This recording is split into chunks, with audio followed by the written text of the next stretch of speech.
കേൾക്കുക.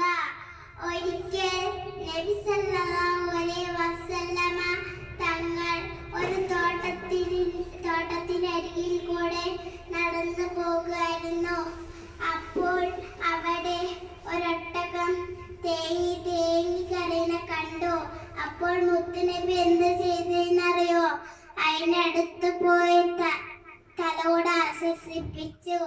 എന്നിട്ട് അതിന്റെ ഉടമസ്ഥനെ കണ്ടെത്തി അവരോട് ചോദിച്ചു, നിങ്ങൾക്ക് ഒട്ടകം തന്നാൽ അള്ളാഹുവിനെ പേടില്ലേ?